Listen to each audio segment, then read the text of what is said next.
Moltíssimes gràcies, bon dia a tothom. Gràcies al Gremi de Galeries, com sempre, gràcies al Tolkien Galleries, gràcies a l'anterior ponent, que ens ha explicat molt bé aquest pla. I comencem nosaltres amb el que ens toca, que és la mirada jurídica de les galeries, com sempre. La nostra mirada sempre és intentar obrir finestres, intentar que els galeristes sàpiguen la part legal, que és la menys coneguda, i que realment sigui una visió que digui, ostres, això és important, que ho és i molt, i cada vegada més, perquè els requisits administratius cada cop són més importants. I aquí no pretenem anar al detall. Aquesta conferència la hem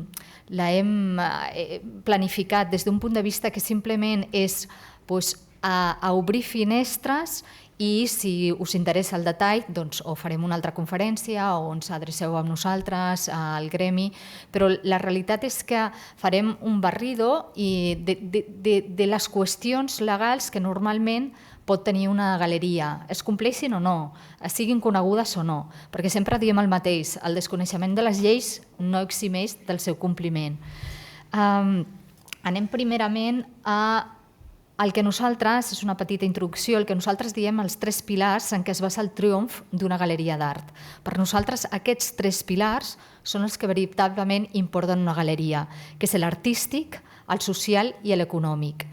L'artístic està clar que és el que és més conegut pels galeristes, perquè el que posen molts esforços, com no pot ser d'una altra manera, és en la seva programació.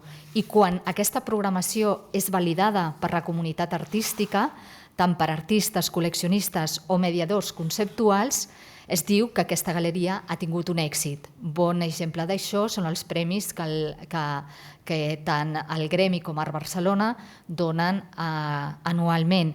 Quan hi ha aquesta validació, sembla que la galeria ha arribat al seu èxit. Social, perquè la galeria es basa fonamentalment en la reputació, com ja hem dit, i també en les relacions personals que té amb els artistes, els col·leccionistes, els altres galeristes. És un tema que, evidentment, ens dona i ens indica que s'ha d'actuar amb responsabilitat, perquè si no, aquesta reputació no la tens, i si no, evidentment, les relacions personals tampoc et duren gaire. Per tant, aquesta responsabilitat és veritat que és molt important, i sobretot aquesta responsabilitat legal, perquè la responsabilitat legal et dona aquesta reputació davant del sector.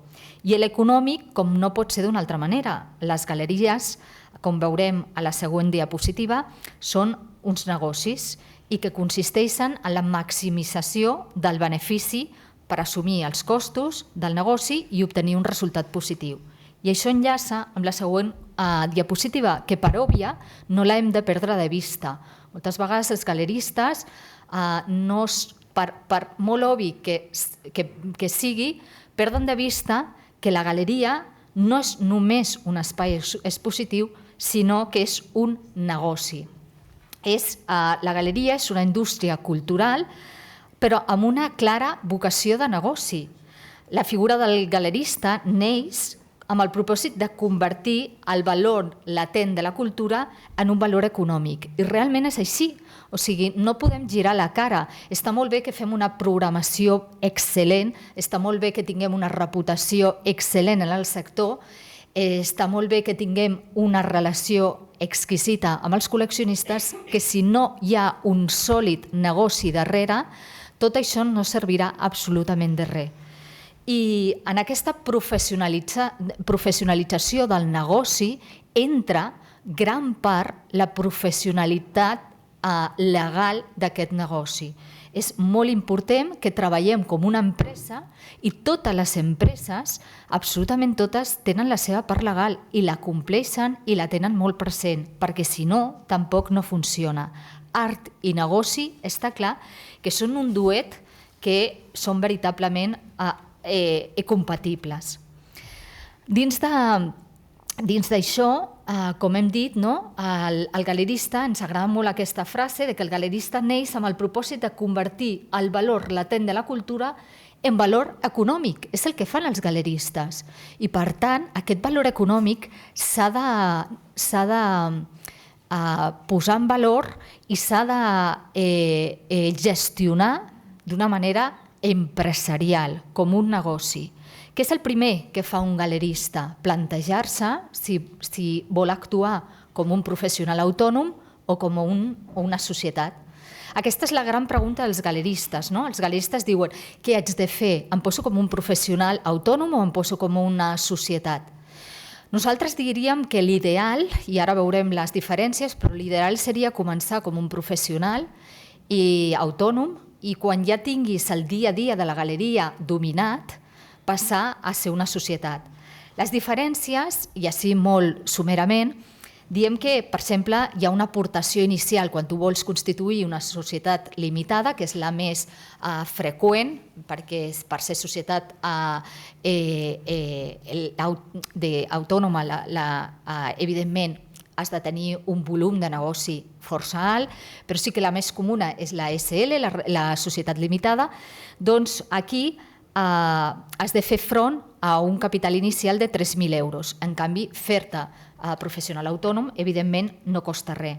També tenim que hi ha una protecció econòmica, és molt clara. La societat limitada, tu respons només amb els béns que s'ha portat a la societat, però mai respons amb els béns propis teus. En canvi, si ets un professional autònom, tu respons amb tots els béns teus particulars si hi ha problemes i tens problemes econòmics.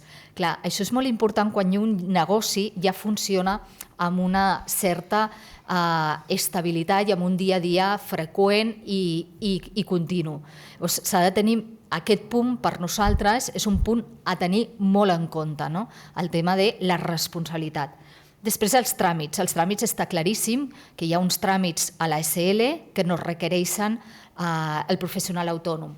Aquests tràmits, a part de la comptabilitat, que sí que es faria en els casos, sí que és veritat que hi ha uns tràmits addicionals de la SL, però també és veritat que tampoc són tan complicats com que un gestor qualsevol no ho pugui arribar a fer amb certa tranquil·litat.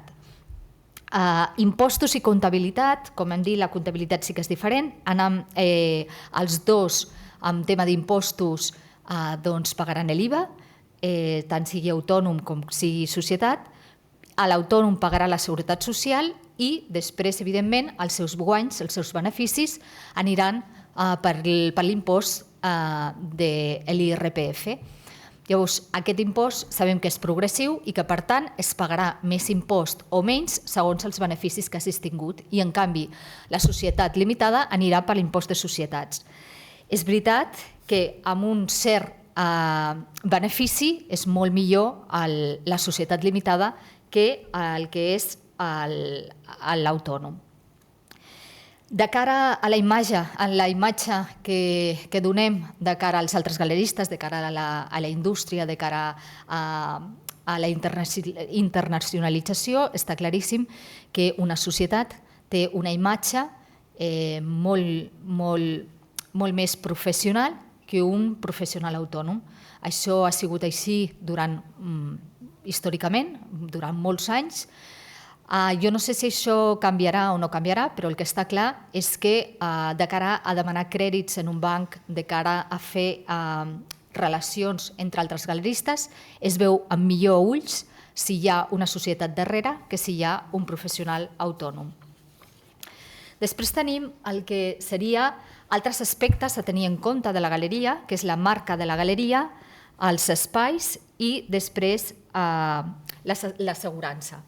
Aquí tenim la marca de la galeria. La marca de la galeria per nosaltres, i els galeristes normalment no li donen gaire interès a la marca o al nom comercial, però sí que és veritat que seria molt important que la galeria, com a empresa, tingués un nom comercial, tingués una marca seva pròpia i que aquesta marca o nom comercial es registrés.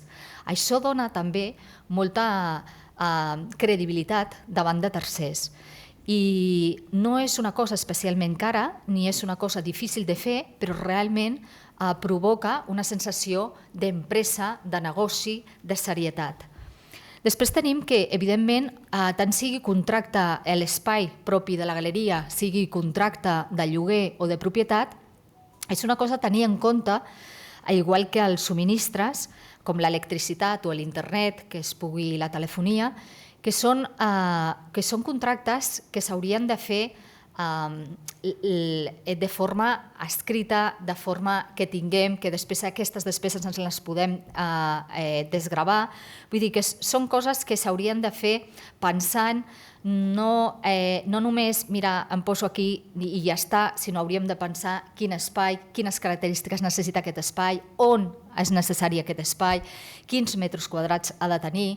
Vull dir, com negoci, com a empresa, les empreses no es posen allà on diuen aquí, no.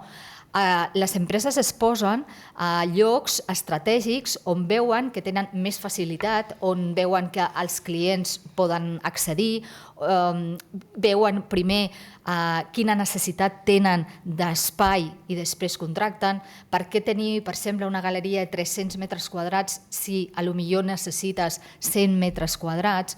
Vull dir, s'ha de tenir en compte si a la galeria tindràs un espai de magatzem o no, o t'interessa més contractar-lo externament. Cal mirar si és necessari fer un espai de reunió amb els col·leccionistes, tenir aquest espai de debat, de reunió o no cal. En fi, s'ha de mirar tota una sèrie de paràmetres abans d'agafar aquest contracte. Després tenim el tema de la seguretat, que també és molt important, el tema de les alarmes, el tema dels extintors, de la senyalització, que tot això són normatives que són obligatòries per les galeries, igual d'obligatòries que la llei de seguretat privada. Aquesta llei és poc coneguda dins dels galeristes, però està vigent i s'ha de complir. Aquesta llei el que posa el galerista com obligat i diu que quan s'han de fer transports d'obra o obres, perquè és de forma individual o de forma conjunta, per valor individual o conjuntament de 125.000 euros, aquests transports, aquests trasllats han d'anar amb vigilants de seguretat i amb un transport en condicions especials. I si superen els 250.000 euros, ja sigui de forma individual o conjunta, hauran d'anar amb transport blindat, si això ho demana el Ministeri de Cultura. Això no es compleix pràcticament, o sigui, jo no conec a cap galerista que ho estigui complint ara, no vol dir que no ho compleixin, ojo, però és una llei que és molt desconeguda, però que és vigent. Insistim, aquí nosaltres el que obrim és finestres, obrim que vosaltres tingueu aquest coneixement i després ja veurem. Els transportistes sí que està clar, els transportistes especialitzats en tema de transport d'art haurien de complir aquesta llei perquè al final vosaltres contracteu aquest servei i sí que hauríeu de contractar serveis que tinguin aquests paràmetres controlats. No dic que vosaltres ho feu, però sí que si contracteu aquells transports que compleixin aquesta normativa. Després és molt important dins de la galeria tenir una assegurança. No sabeu la de problemes que ens trobem amb galeries que no tenen assegurança o sí que tenen, perquè la majoria sí que tenen, però que no tenen l'assegurança correcta que necessiten i que després quan hi ha un dany, quan hi ha un sinistre, aquesta assegurança no cobreix absolutament res i no els ajuda en res. Diu, ostres, tants anys pagant una assegurança i després resulta que no serveix absolutament per res. Aquesta assegurança tenim en compte que són dos tipus d'assegurança diferents. Tenim l'assegurança que ens assegura el continent, que seria el local, el comerç, el propi local, que és tot el que tenim dins del local, que són els danys del local més la responsabilitat civil, perquè normalment és combinada, és danys del local i de la responsabilitat civil, però aquí no entrarien les obres d'art. I després tenim el que és l'assegurança del contingut, que és tot el que està dins d'aquest continent. Aquí sí que entren les obres d'art, però ens trobem que de vegades els galeristes, perquè no s'han adonat, perquè no els han explicat bé les companyies d'assegurances, tenen assegurances que són de multirriesgo de l'hogar, que es diuen. Aquestes no cobreixen les obres d'art i aquestes no són suficients per cobrir obres d'art. Per tant, què es necessita? Es necessiten assegurances que siguin específiques per obres d'art. I això, per obres d'art que es continguin en la pròpia galeria, per obres d'art que, com veurem, també serà de transport, que és un altre tipus d'assegurança, que de vegades ho cobreix aquesta assegurança, i per obres d'art que estiguin en el magatzem, perquè també és molt important saber que si tenim un magatzem ha de tenir la seva pròpia assegurança. Llavors tenim l'assegurança, un altre tipus, seria la del transport. Aquí tenim dos tipus d'assegurança, l'assegurança bàsica, que seria la del transport marítim, terrestre i aeri, o l'assegurança clau a clau, que és la que sí que ens cobreix des que ens recullen aquesta peça de la galeria fins que arriba al seu origen i fins que ens la retornen si, per exemple, va a una fira. I es cobreix tant el transport, l'embalatge, el desmuntatge, la col·locació, tot. La preparació, absolutament tot.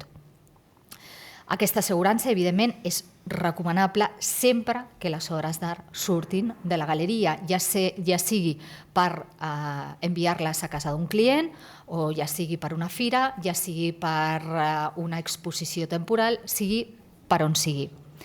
Després, un altre tipus d'assegurança que no ens hem d'oblidar seria quan nosaltres tenim persones contractades a la galeria. Òbviament, als interns tothom tenim en el cap que a una persona que nosaltres tenim contractada a la galeria se li ha de fer una assegurança, que és l'alta amb la Seguretat Social. Però ja no tenim tant en el cap quan són persones que col·laboren externament amb la galeria, com per exemple muntadors de les galeries.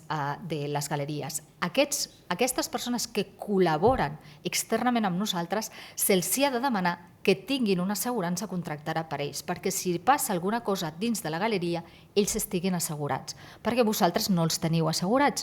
I en aquest punt sí que, de vegades, sí que ens hem trobat problemàtica de que el galerista, pensant que aquell muntador estava assegurat, no tenia assegurança i després ha passat un problema. Per tant, també és important tenir això en el cap. Sí, més justita. Vale. Després hem de tenir en compte dos temes que per no haver-los repetit nosaltres moltíssim no siguin importants. Ens trobem que encara ara els galeristes no tenen clar certs conceptes ni certs paràmetres d'obligacions i drets o de responsabilitats i drets. I això per nosaltres és fonamental, que serien, per una banda, els drets d'autor i els drets d'imatge i per una altra banda, la llei de protecció de dades. Ens enfoquem ara al que és el dret d'autor i dret d'imatge. Són dos drets diferents, no són el mateix. El dret d'autor i el dret d'imatge no té res a veure un amb l'altre. Són dos drets que tenen la seva pròpia normativa, la seva pròpia llei i regulen dues coses diferents. Començo amb el dret d'imatge perquè és molt fàcil d'explicar i després entrarem als drets d'autor. Els drets d'imatge són els que els artistes, per exemple, tenen amb el seu físic, amb la seva persona. Quan jo, com galerista, reprodueixo una fotografia del propi artista, se li ha de demanar permís. I això se li ha de demanar permís per escrit. Per tant, si nosaltres volem penjar una fotografia de l'artista a la web de la galeria, se li ha de demanar permís com persona física. Això és igual. No només això serveix al dret d'imatge als famosos, sinó a qualsevol de nosaltres. Si a mi em féssiu una fotografia i no m'haguéssiu demanat permís, jo podria queixar-me i dir escolta, jo tinc el meu dret d'imatge i me l'heu de respectar. L'altra cosa són els drets d'autor, que són diferents. Els drets d'autor són els que l'artista, com creador, té sobre la pròpia obra. Són els drets d'autor que la llei dona a l'artista pel sol fet d'haver creat l'obra en una sèrie de condicions, que sigui artista, en una sèrie de condicions. Pel fet d'haver creat aquesta obra en una sèrie de condicions, la llei li diu a l'artista: tu tens aquests drets. I quins són aquests drets? Aquests drets són els drets morals, que serien els més íntims del propi artista, i després estan, que serien, per exemple, el dret patrimonial, el dret de dir que de la paternitat, el dret, perdó, no patrimonial, de paternitat, que seria dir, per exemple, que aquella obra reconèixer que l'ha fet aquest artista en concret, o el que aquella obra no sigui difosa, o que aquella obra no es pugui, s'ha de retirar del mercat perquè s'ha canviat les concepcions, per exemple, polítiques d'aquell artista i ja no vol continuar que aquella obra continuï en el mercat, amb una sèrie de condicionants, òbviament. Però després estan, i aquests, evidentment, s'han de respectar, i quan un galerista posa el pamflet de la galeria amb un catàleg a la web de la galeria, amb una invitació a la reproducció d'una obra, evidentment s'ha de posar que aquella obra és d'aquell artista en concret. I després ja tenim els drets patrimonials, que serien els drets d'explotació i els drets de remuneració. Aquí parlarem molt breument sobre els drets d'explotació, que són 4, de reproducció, distribució, comunicació pública i transformació. Aquests drets, aquests 4 drets, als galeristes els hi toca de ple, perquè quan tu vols reproduir una obra, sigui on sigui, a les teves xarxes socials, al web, a un catàleg, a una invitació, a qualsevol lloc, has de demanar permís per escrit a l'artista, sempre, sempre. Dona igual que tingueu un contracte que digui que aquell artista treballa en exclusiva per vosaltres, és igual, això és independent. O sigui, hi ha una llei, que és la llei de propietat intel·lectual, que diu que aquell artista té aquests drets i vosaltres els heu de respectar, vosaltres i tota la societat, no només vosaltres, òbviament. Distribució, quan vosaltres distribuïu aquella obra per vendre-la, vosaltres també li heu de demanar permís. Comunicació pública, quan exposeu aquestes obres a la galeria, també li heu de demanar permís. I si transformeu aquestes obres perquè, per exemple, queda molt millor en una invitació, aquella exposició, posar mitja obra en la fotografia, en comptes que l'obra sencera, esteu transformant aquella obra i, per tant, també se li ha de demanar permís a l'artista. Aquests drets perduren durant tota la vida de l'artista, més 70 anys després de la seva mort. Per tant, aquell galerista que no treballi amb artistes vius ha de fixar-se que fins 70 anys després de la mort de l'artista també haurà de demanar drets. Aquí, doncs, evidentment, a la persona que tingui els drets. Normalment són els llegats, els hereus de l'artista, qui porta les fundacions d'aquell artista, la fundació d'aquell artista, el llegat, els familiars, però també s'han de demanar aquests drets. I, finalment, només dir, parlar que vosaltres també sou subjectes obligats de la llei de protecció de dades. És a dir, quan vosaltres demaneu dades a clients, a artistes, a la vostra llista de mailing, òbviament, heu de demanar permís per poder tractar aquestes dades. I amb això finalitzo jo i començarà la Beatriz amb els següents punts. Molt bé, bon dia a tothom. Doncs amb aquest repàs que estem fent de tot el que és la part legal que a complir per part dels galeristes, un apartat que hem considerat molt important és la missió que té el galerista de ser un mediador entre l'artista i la societat. Com sabeu, un dels papers fonamentals de la galeria és entendre, conèixer i posar en valor la figura de l'artista davant de la que és la societat. Això comporta que hi ha una relació entre el que és l'artista i la galeria. Aquesta relació entre artista i galeria pot manifestar-se de diferents formes. Pot ser una mera col·laboració, amb el sentit que sigui un artista que no treballa normalment per la galeria, no treballa normalment amb la galeria, sinó que treballa de manera ocasional per a aquesta galeria i diguéssim que té una altra galeria principal o un altre mitjà d'exposar o donar a conèixer la seva obra. I després tenim el que seria pròpiament els artistes que són representats per part de la galeria, que formarien part, diguéssim, del que podríem anomenar la plantilla del que seria la galeria. Amb aquests artistes el que es fa és un treball molt més constant de promoció, de venda, de tot el que seria la seva obra. I amb tots aquests artistes nosaltres sempre el que diem és que ha d'existir algun tipus de contracte, una relació contractual. Aquí sempre és la gran cosa que tothom té al cap que els contractes han de ser complicadíssims, llarguíssims, de 20 pàgines i que no els entengui ningú. Nosaltres som totalment contràries a aquesta teoria i sempre diem que els contractes poden ser verbals i escrits. I tingueu o no tingueu contracte escrit, al final teniu un contracte amb l'artista, amb la qual cosa és més important, més intel·ligent i molt millor per vosaltres i pels vostres interessos deixar clares les condicions de representació o de col·laboració que esteu tenint amb els vostres artistes. Això no cal, com diem, un contracte de 20 pàgines, pot ser mitjançant inclús un correu electrònic amb el qual quedin clares quines són les condicions de col·laboració o de representació que s'envia per part de la galerista a l'artista i que l'artista respon donant la seva conformitat. O un document simple de contracte on quedin fixades quines són les condicions més importants. Penseu que quan parlem d'una relació contractual és molt important coses tan òbvies, però que de veritat que per òbvies a vegades no es fan, com tenir les dades correctes de l'artista.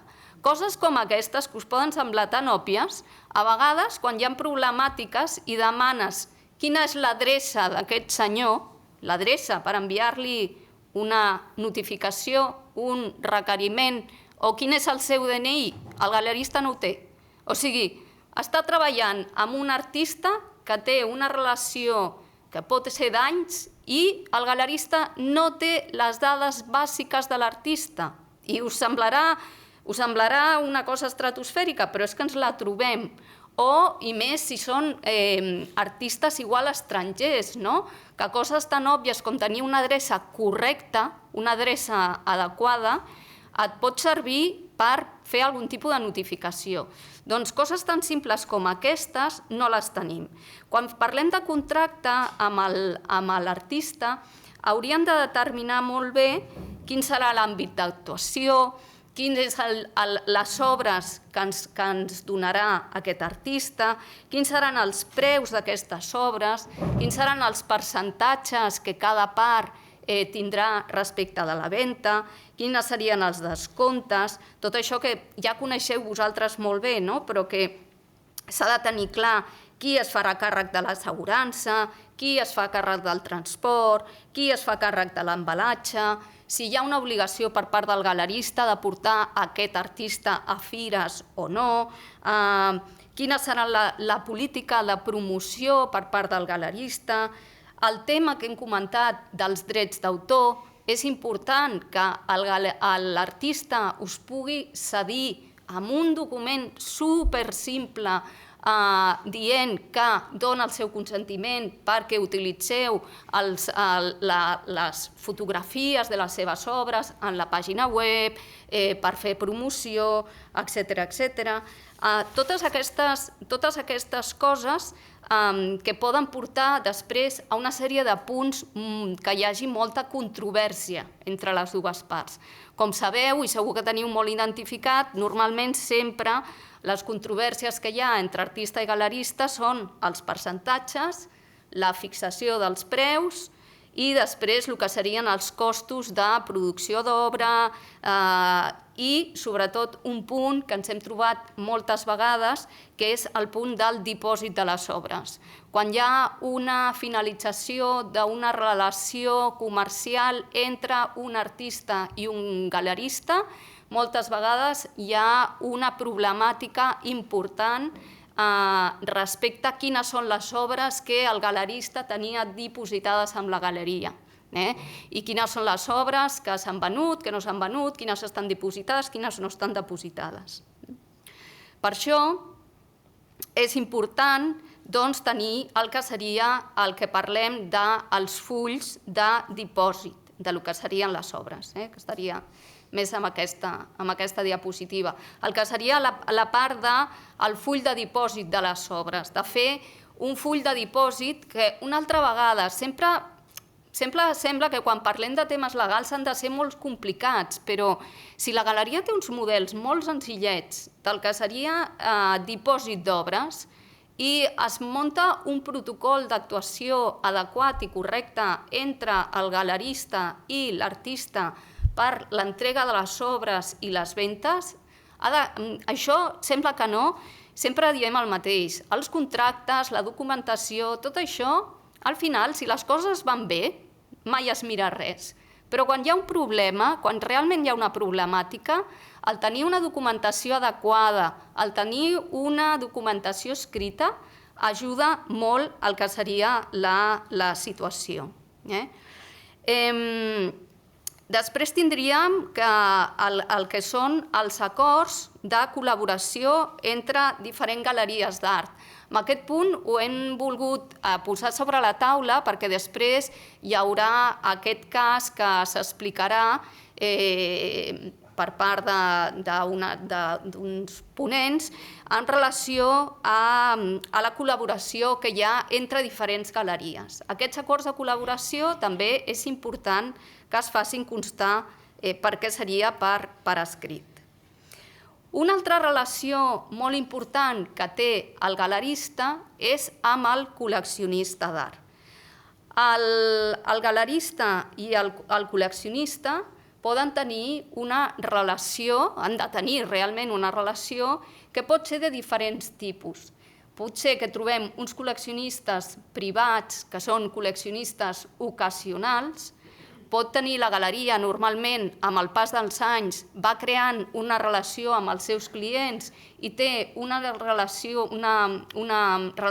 de col·leccionistes habituals i després també pot tenir un col·leccionista o un privat de tipus perfil més inversionista, que miren bé. També, com sabeu, hi ha tot el que són les col·leccions corporatives, les col·leccions públiques o altre tipus de client, com pot ser artistes, altres galeries, que cada vegada hi ha més la idea de col·laborar entre galeristes i arribar a acords de col·laboració entre galeristes, més en un món que cada vegada està més globalitzat, o establir relacions entre galeristes d'aquí i galeristes que hi hagin en altres jurisdiccions, a França, a Alemanya, a Londres, per el que seria determinats acords de col·laboració.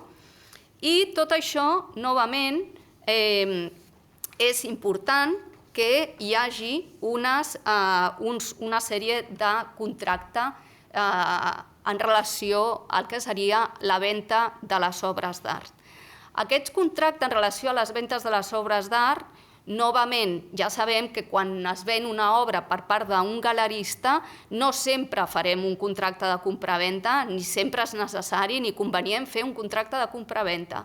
Però sí que és important en determinats supòsits que existeixi aquest contracte de compra-venda o de col·laboració per establir una sèrie de punts que quedin ben clar en relació al que seria l'operació i moltes vegades en relació a la fiscalitat que s'aplicarà a aquesta relació. Si no tenim aquest contracte de compra-venda, el que sí que és fonamental és que existeixi una factura i que la factura sigui emesa de manera correcta.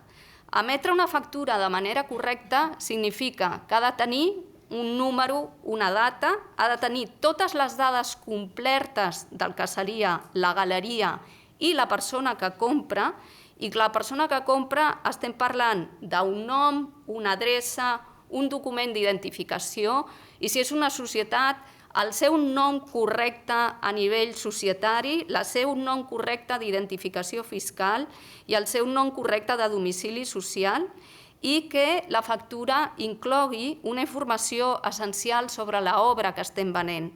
A vegades hi ha factures que ens hem trobat que no sé si estàs comprant A, B o C. O sigui, simplement posen l'obra, l'artista tal, i no sé, és impossible identificar quin tipus d'obra s'està venent. Amb la qual cosa és important establir l'autor, el títol, la tècnica, les dimensions, si es tracta d'una edició, el número de l'edició. L'ideal seria també que inclogués una foto de l'obra i que s'inclogués dintre de les factures, sobretot, el que seria a nivell de fiscalitat, el tipus de fiscalitat que estem aplicant amb aquesta operació. En tot això, el que trobaríem és que la documentació que vindria inherent a tota venda seria o bé un contracte de compra-venda o igual podem substituir el contracte de compra-venda per una factura. La factura, en tot cas, el certificat d'autenticitat del que seria l'obra, que nosaltres sempre diem que el certificat d'autenticitat en primer terme s'hauria d'emetre per part de l'artista. Si no és possible l'emissió d'un certificat d'autenticitat per part de l'artista, la galeria, en segons quins casos, pot emetre certificat d'autenticitat. També és convenient donar un informe sobre l'artista i tot allò que es disposi en relació a l'obra, també depenent del tipus d'obra, de l'import de l'obra, de la rellevància de l'obra que estiguem parlant. Un altre punt fonamental per part dels artistes és tot allò que té a veure amb la fiscalitat. El tema de la fiscalitat ja sabeu que és un tema complex. En principi, com a norma general, podem dir que totes les operacions que fan els galeristes van amb un IVA. Nosaltres aquí hem fet diverses vegades a través del gremi, hem resolt moltes consultes en relació a la fiscalitat, perquè és un tema que ja et dic sempre s'ha de mirar operació per operació, però el que heu de tenir al cap és si estem parlant d'una fiscalitat amb un mercat, diguéssim, primari, que és el propi artista, el que ens està venent l'obra d'art a l'intermediari, que seria en aquest cas la galeria, i que és la galeria qui ven al comprador, o si estem parlant d'una operació en mercat secundari, que seria per part del propietari d'una obra, un particular que sigui un propietari d'una obra, no el propi artista, qui la ven al galerista, qui la ven al comprador. La tributació seria diferent en aquests dos casos, però com a norma general, el que diem, les operacions que fan els galeristes van totes amb IVA, per norma general. I aquí us fem una miqueta un resum molt senzill de la tributació, que suposo que tothom la té molt clara, però com unes pautes molt senzilles de tributació.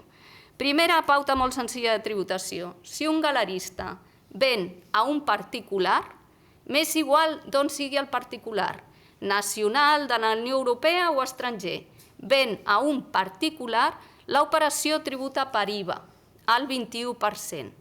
Atenció perquè tenim una modificació important en aquest sentit des de juliol del 2021, amb el que sabeu va haver-hi una modificació en tema d'IVA amb les ventes a distància i les ventes online. I aquí sí que pot haver-hi una variació important a tenir present. Però, si no, totes aquestes ventes van amb IVA al 21%. Segon punt, ventes que fa galerista a empresari o professional nacional. Una altra vegada, va amb IVA al 21%, aquest tipus de ventes. Tercer punt, venda per part de galeria a empresari o professional de la Unió Europea. que estigui donat d'alta al registre d'operadors intracomunitaris.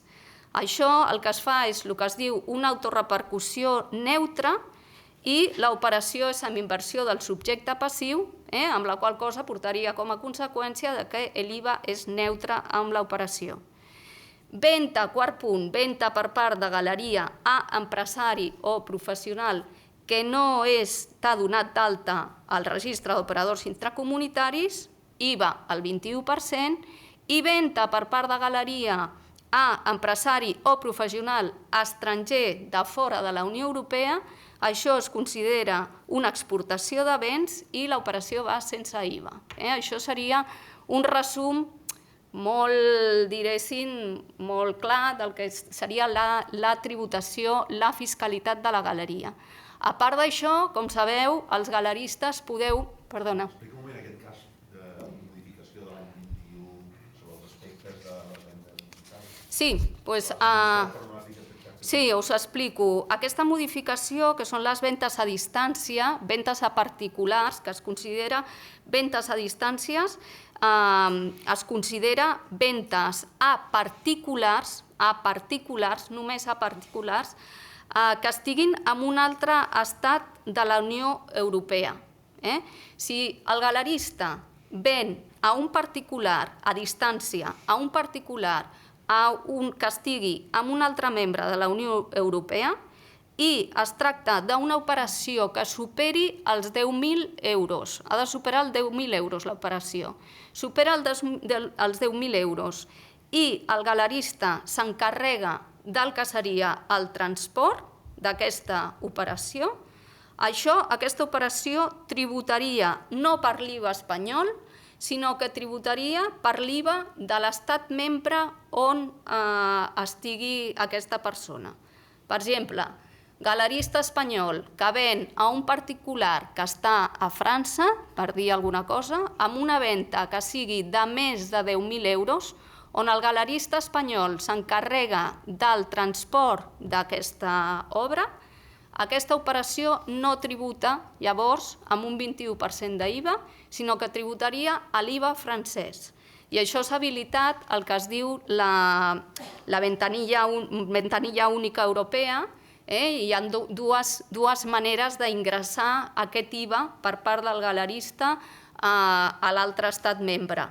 Seria o a través d'aquest règim de la ventanilla única europea o a través del que es diu l'obtenció d'un CIF o un NIF de l'estat membre, en aquest cas de França. Aquesta és l'excepció que tenim des del juliol del 21.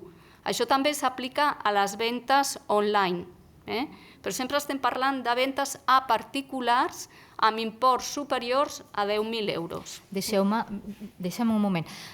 Quan la Beatriz ha puntualitzat que el galerista s'ocupa del transport de l'obra, no només, o sigui, a galeristes podríeu dir, i si contractem el transport nosaltres a un transportista, això també. Sí, és de manera directa o indirecta. És a dir, si és el galerista el que s'encarrega d'aquest transport, sigui de manera directa, és aquell com a galerista ho portés, sigui de manera indirecta que contractés ell un servei de transport i pagués ell com a galerista el servei de transport, això també es considera que s'està encarregant d'això. Llavors... Si faig una venda, per exemple, al Gallery Weekend, aquí, a Barcelona, a un client estranger, puc fer això o no? No, perquè llavors ja no és una venda a distància. Com es comprova que és una venda a distància? Bueno, aquí ja... És que és cas per cas. És cas per cas, hauríem de mirar cas per cas, però la venda a distància es considera una...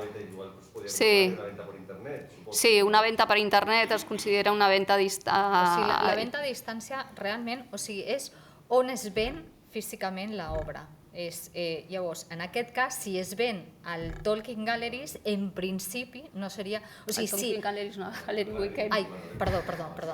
Sí, però és cas per cas, de veritat, és supercomplicat. El tema de l'IVA, o sigui, no us podeu arribar a imaginar jurídicament parlant. Sí, és molt complexa. I a més, hi ha dos casos que semblen absolutament iguals i dius, ostres, no, aquesta variant fa que tot l'altre sigui diferent. Penseu que tot el tema de... Fem una variant conforme tot igual, però que el transport se n'ocupa el client. Clar, llavors no. va amb l'IVA espanyol. Clar, o sigui, si és el propi, la persona aquesta de França a la que li vens l'obra, que s'encarrega ell d'enviar-te el transport i tal, llavors aniria per l'IVA espanyol. Per això que és... Hi havia alguna pregunta ja? Sí, digues. Tenim dues preguntes. La primera és què passa quan un comprador vol comprar l'obra però ell diu no vull pagar l'IVA i no vull que el meu nom aparegui en ninguna part. Bueno, això és com si jo vaig al Corte Inglés i li dic al senyor que vull comprar un ordinador però no vull pagar l'IVA.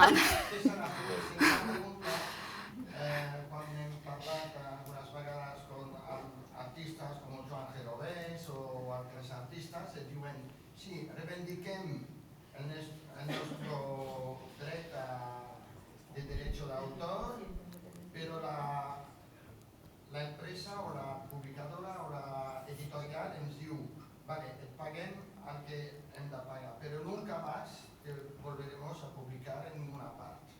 Eso es una cosa que a vegades compartim amb Joan Punyet Miró, que es derechohabiente, y yo también soy derechohabiente, compartimos despacho juntos en París con la Asociación de Derechos de Autores, la ADAGP, Sí. y bueno, es lo mateix, ¿no? Entonces, eso es una regla al que lo que habéis dicho, es una regla siempre adaptarla al 100% o hi ha... El tema de l'IVA, el contesto jo i l'Isabel contestarà el tema de drets d'autor. El tema de l'IVA, a veure, que hi vingui un senyor i digui molt bé, jo no vull pagar l'IVA espanyol, o sigui, ho sentim molt, senyor comprador, però hi ha un IVA que s'ha de pagar.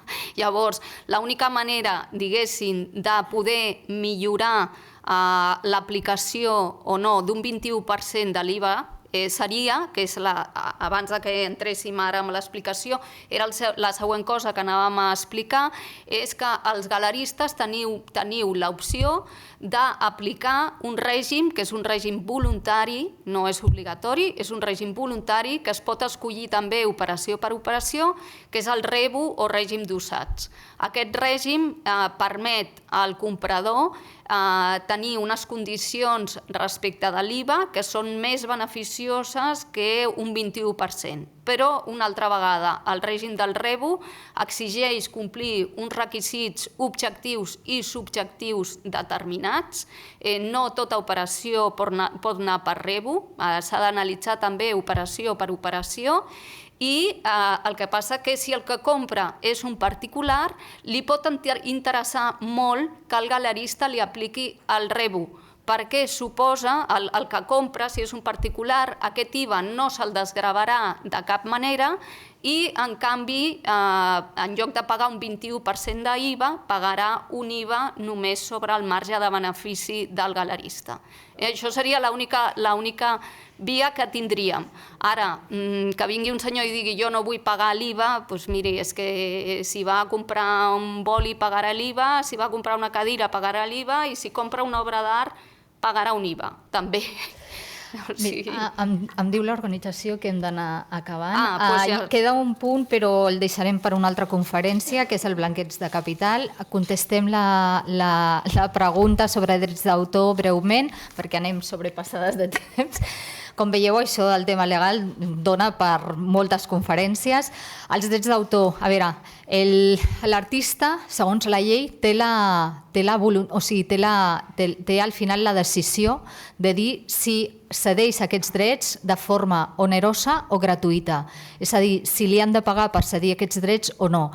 Jo sempre dic el mateix, que sigui l'artista que valori si realment li val més la pena que no li paguin res, però tenir una difusió i al final un màrqueting i una publicitat gratuïta, o si realment no és això el que vol i sí que realment vol que li paguin per la cessió d'aquests drets. I aquesta és una valoració que s'ha de fer francament amb l'artista i que és el propi galerista el que ha de plantejar moltes vegades el dir, mira, aquesta publicació jo crec que ens aniria molt bé a nivell de publicitat, a nivell de màrqueting, a nivell de tal, i llavors valorar si realment, o buscar altres formes per exemple, pagaments en espècies, buscar altres alternatives més creatives que no sigui només el tema dinerari. Moltes gràcies i res. Una cosa tècnica. El tema de l'assegurança, Sí. jo m'he trobat a vegades que és millor, i m'he donat compte després de l'experiència, que és millor fer l'assegurança amb la companyia que té el transport. Perquè si passa alguna cosa, si tu fas una assegurança per la teva part, el transport, sempre hi ha com la teva assegurança el reclama, amb la qual sí que és una recomanació que igual... Sí, nosaltres també la recomanem, que sempre que es contracta un transportista que es faci amb la seva assegurança, perquè al final, si hi ha alguna cosa, és el transportista que ja s'arreglarà. Llavors, sí, nosaltres també ho recomanem. Joan Anton, que volia participar també. Una seguretat, perquè m'hi he trobat que moltes vegades els transportistes et carreguen el doble o el triple del que costaria l'assegurança també. a la teva companyia. Llavors, soc partidari de fer-ho amb el transportista, però primer tenir la cotització de la teva companyia i dir-li al transportista que jo sí, però pago això. Sí. Bueno, aquí partíem de la base, quan l'hem contestat a ell, partíem una mica de la base que tu tens un transportista de confiança, que és de sempre, que hi ha una relació. Però sí que és veritat, Joan Anton, que sí, que veritablement sempre has de contrastar absolutament tot. Doncs moltes gràcies. No. Jo per l'organització, nosaltres ens estaríem aquí, però... Vale. Sí. Sessió de drets de les seves fotos que has dit dels artistes, Sí. amb una anual n'hi ha prou, perquè escolta, els clients, clar, molt. No, o sigui, seria per cas o si hi ha una relació contínua, doncs fer un document que digui que durant el temps que l'artista treballarà amb la galeria, ja no només un any, sinó durant el temps que l'artista treballarà amb la galeria, doncs es cedeixen tots els drets d'imatge i recordeu-vos, i l'altra part és drets d'autor, són diferents, imatge els famosos, però l'artista també, nosaltres també, drets d'autor sobre l'obra. Ara sí? Molt bé. Moltes gràcies. Moltes gràcies.